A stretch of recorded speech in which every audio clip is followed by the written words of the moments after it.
the job. I don't want to speculate. Benham bought the job. You can speculate. No, okay, yeah. I mean, they've never done it before. I'm envisioning, and Launa, we talked about this, another county jail. I mean, how are you going to put together a stadium if you've never done it before? It seems like all the time in Oklahoma City when we have major products, we have to go back and redo the project. Right. And these subsidies, it's a whole lot of money being bandied around. And these subsidies can go to a whole lot of different people or a whole lot of different organizations. Right. Who has the authority to decide where all the money is going? Well, I don't know the the real answer to that question, but I do know that there are the chamber and the city, and basically I think the most important thing to do is go back and look at the ballot. Go to the website mapsformillionaires.org and still got the ballot on there. There's a little clause in this, and I've got a little movie on the website that people can watch to hear some good explanation of it. There's a clause in there that mentions the phrase reimbursements. Now, when the negotiation process happens with the Professional Basketball LLC in the city, they can say, you've got that reimbursement clause on the ballot. We are going to have to pay $20 million in relocation fees. So I know you got this $121 million. I know you got this great, efficient group, Benham, who's wonderful and terrific. That's why they got the job.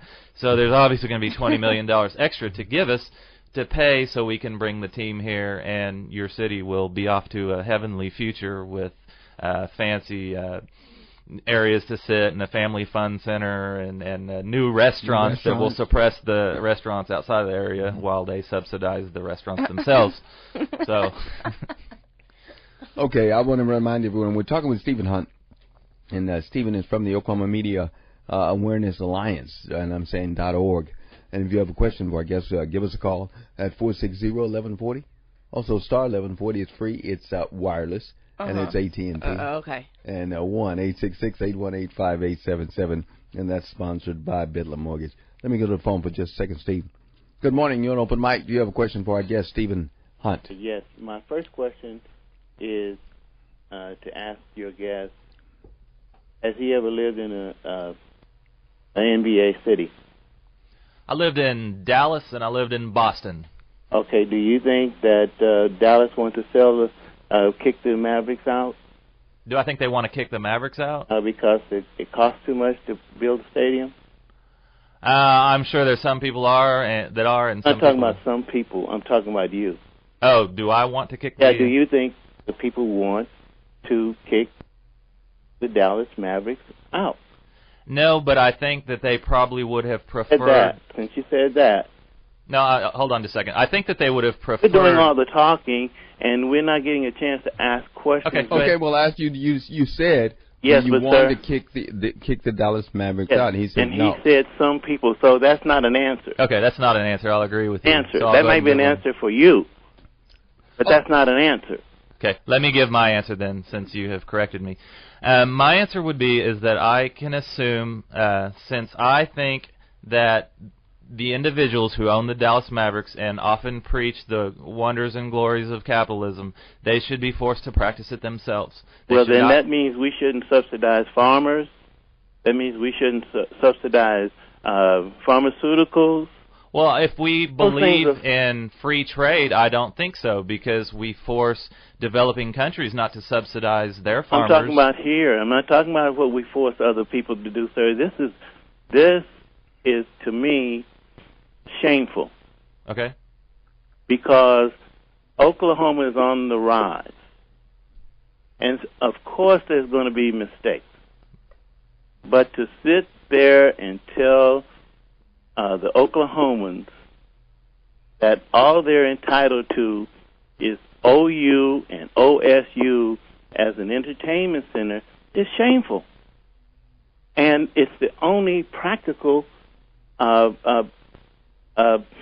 professional sports entity that this state can support. That's true. That's true. Okay, now, having said that, okay, you and I both know that it is good for business. No, Number two, I don't agree with that. Example to the chamber is to promote business.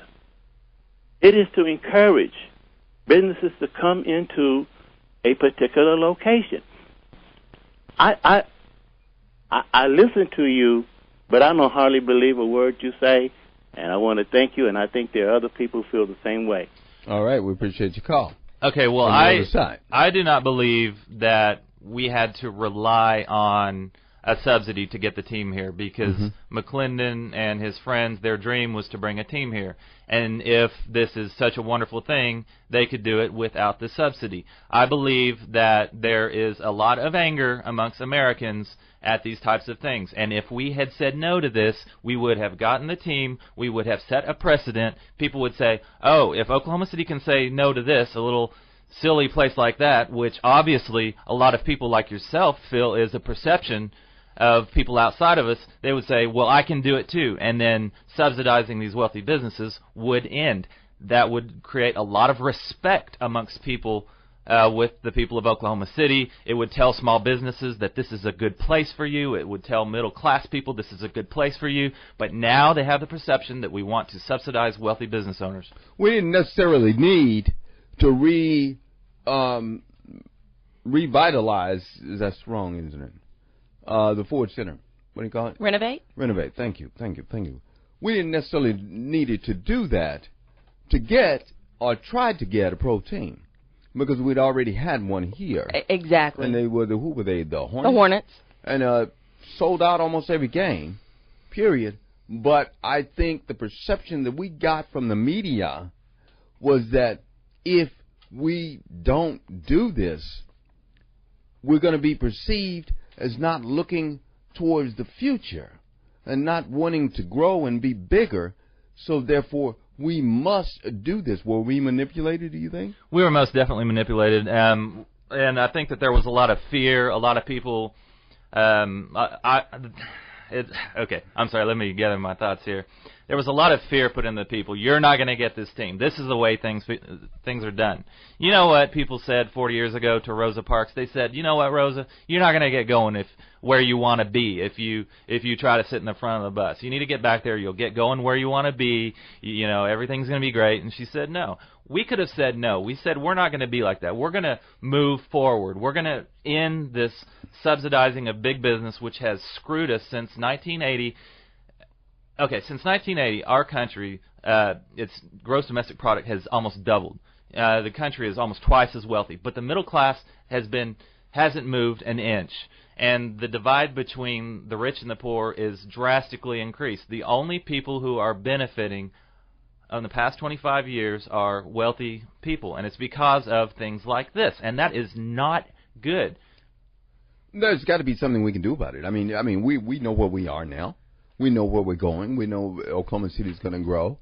The middle class want to try to take advantage of what the Sonics, well, I said the Sonics, whatever team that eventually ends up down there. There has to be something that we can do, and some kind of way that individuals can make money, not just the millionaires, but other individuals can make money in Oklahoma City as we grow with this new pro team whenever we get it.